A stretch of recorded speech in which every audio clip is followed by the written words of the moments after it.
Tinuluyang banggain ng isang van ang isang motorsiklong una niyang nakagitgitan. Dinamay pa ang isang tricycle at isang kotse bago ito tumakas. Ang nahuli kam na tensyon, tinutukan ni Oscar Oida.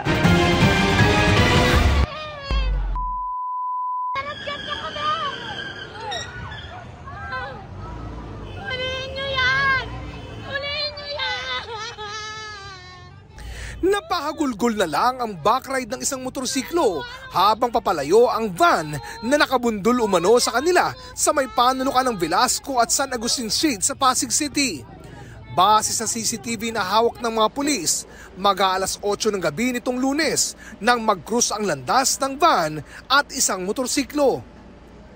Palibas ay muntik-muntik ang magbanggaan, mabilis na tumaas ang tensyon. Dinunggol ng van ang motorsiklo. Ang rider naman ito, pinagsusuntok ang van. At habang paarangkada ang van, hinampas pa niya ito ng helmet. Habang papalayo, nakabangga pa umano ng isang kotse at isang tricycle ang van. Umatras ang nasabing van. Makikita pang pinipigilan ito ng ilang enforcer. Hanggang sa nakaladkad na nito ang motorsiklo ng nakaalitan niyang rider. Bago nakapagmaniobra at nakasibat papalayo. Ang panawagan ko lang po dun sa nakabangga sa amin, kilala na namin siya personally, nakita ko na rin yung account nila. Willing naman kami makapag-usap. Kailangan lang namin siya makaharap kasi hindi biro yung natamo naming trauma, especially ako. Kasi ako yung nag-cut ng video eh. Yung kada papanoorin ko yung video, nagpa-flashback sa amin lahat. Ayon sa Pasig Police, tukoy na at nakausap na raw nila ang may-ari ng sasakyan. Ongoing na yung follow-up operations natin para ma-invite yung registered owner dito sa ating himpilan at magpaliwanag tungkol dito sa nangyaring insidente. Nangako naman po at nagsabi nga pupunta po sila ngayon dito sa aming himpilan. Posible umunong maharap sa kasong malicious mischief at physical injury ang driver ng nasabing van. Para sa GMA Integrated News, Oscar Oida, nakatutok 24 oras. Mga kapuso, tuloy-tuloy ang pagkilos ng low pressure area papalapit sa Philippine Area of Responsibility. Huli itong namataan 1,200 kilometers silangan ng southeastern Mindanao. Sabi ng Pag-asa, posibleng ngayong gabi o bukas ng umaga ang papasok sa PAR. Kapag nasa loob na ng PAR, inaasahang tutumbukin ito ang Caraga Region o Eastern Visayas. Pagsapit ng Biyernes, maaaring lumapit na yan sa Bicol Region o di kaya sa Samar o Leyte Provinces. May chance ring lumakas ito bilang isang tropical depression at tatawaging Bagyong Aghon. Kung sakali, ito ang magiging unang bagyo sa PAR ngayong 2024. Sa ngayon, wala pa yung epekto sa anumang bahagi ng bansa dahil may kalayuan pa sa ating landmass. Easterlies ang patuloy na iiral at magdadala pa rin ng mainit na panahon.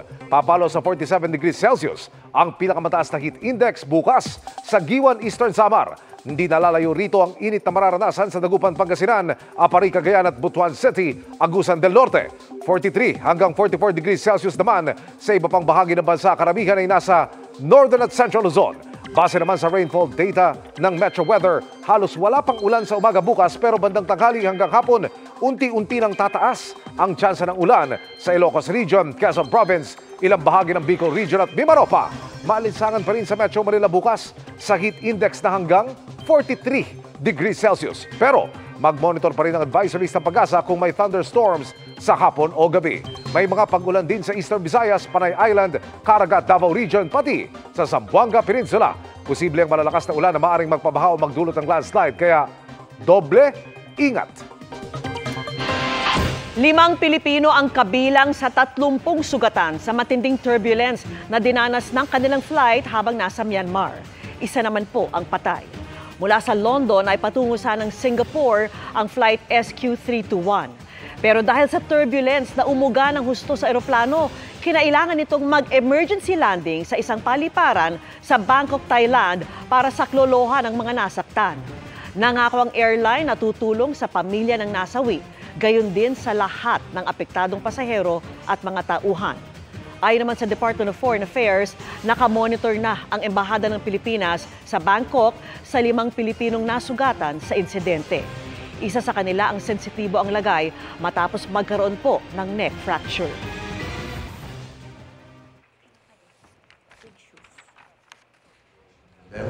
So we're probably get a report from them by today kung anong condition and anong mangyayari. Update naman sa mga estudyanteng nahulog sa gumuhong Poso Negro sa Alfonso, Cavite. Nakikipag-ugnayan na ang Education Department sa nangangasiwa ng mga gusali ng kanilang paaralan. Yan ay para matiyak na hindi na mauulit ang trahedya. Kasabay niya na hinihintay din ito ang investigasyon ng kanilang field office at ng PNP. Nagpaabot din ng DepEd ng pakikiramay sa pamilya ng nasawing estudyante. 3 iba naman ang sugatan. Bukas din ang kagawaran sakaling magkain ng reklamo ang pamilya ng 4 na estudyante.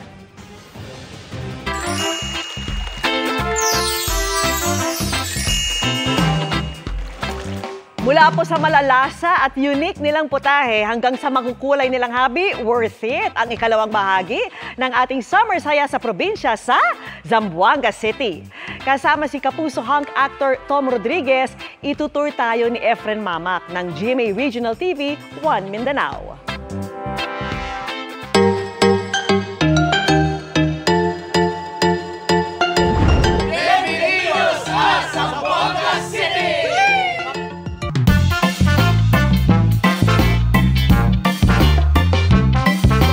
Naipasyal na namin kayo sa ilang tourist spot sa Zamboanga City na kilala rin bilang Sardines Capital of the Philippines.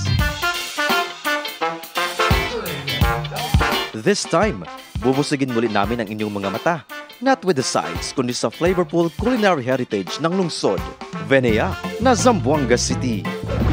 Hola mga kapuso! Must try ang sikat na breakfast food ng Zamboanga City, ang sati. Tara, tikman natin! Isang typical na barbecue ang sati na Indo-Malaysian inspired. Ang nagpapasarap dito, ang thick spicy red sauce na gawa sa herbs and spices. Best pang almusal kapares ng kanin na niluto sa dahon ng niyog o mas kilala sa tawag na puso. Delicioso! Patok namang pang merienda ang golden brown at crunchy lokot-lokot, isang traditional Muslim delicacy sa syudad. Kadalasan itong handa tuwing Idul Fitr at iba pang espesyal na okasyon. Kilala rin ang Zamboanga City for their kuracha o spanner crab. Sa ngayon ay nasa 800 to 1,000 pesos ito kada kilo. Bukod sa pag-steam at paglaga, madalas itong niluluto with sweet coconut milk o gata na may herbs and spices. Ayon sa mga nagtitinda dito, para malaman natin kung lalaki o babae ang isang kuracha, malalaman natin sa hugis ng buntot. Kung lalaki naman, ito ay pahaba. At kung babae, ito ay pabilog. Pag full of energy na pagkakain, Ginang pumasyal sa 11 Islas de Zamboanga City. Isang eco-cultural tourism destination. 45 minutes ang layo nito from city proper. Sa 11 o 11 isla rito, madalas na dinarayo ang Bisaya Island dahil sa kakaibang rock formations at fine white sand. Alam naman natin, we should be culturally sensitive so that we advocate for cultural sensitivity at the same time for the preservation of the marine ecosystem. Binisita rin namin with Kapuso hunk actor Tom Rodriguez ang Yakan Weaving Village. Kilala sila bilang finest weavers in Asia dahil makulay at intricate ang disenyo ng kanilang mga hobby. It took 3 to 4 days to finish a meter of a piece of Yakan cloth. Very honored not only na makapunta dito, pero to don the garb of the Yakan tribe.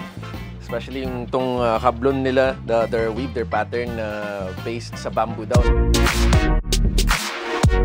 Ang Yakan at ang iba pang tribo ng Zamboanga City ay nagkakaisa dahil sa pagmamahala ng bawat isa. At ang pagkakaisa na yan ay makikita sa isang simbolo na layag na isang binta na tinatawag na vela. Ready? Kaya tuwing Hermosa Festival, ipinagdiriwang ang Regata de Zamboanga o karera ng mga bangka na may makukulay na layag o vela. Pag dumaan sa boulevard ng Zamboanga City, makikita ang malaking monumento ng Batang Boy Scout na ipinatayo sa paggunita sa pagtatag ng Boy Scout of the Philippines doon. Mayroon ding Kamblimbaga sa Pasonanca Park, kung saan may maliliit na kubo o hut na tulad sa wigwam na tirahan ng mga Native American. Ipagkilala ang camp sa Boy Scouts na nasawi sa plane crash noong 1963 kung saan kabilang ang isang taga Zamboanga City. Truly Zamboanga has a lot to offer. Alegre y vivo al tiempo de verano aquí na Zamboanga City. Ikaw na lang ang kulang.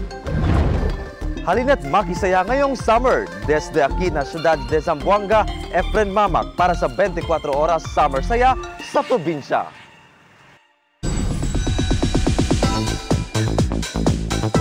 Mabilis na chikahan tayo para updated sa showbiz happenings.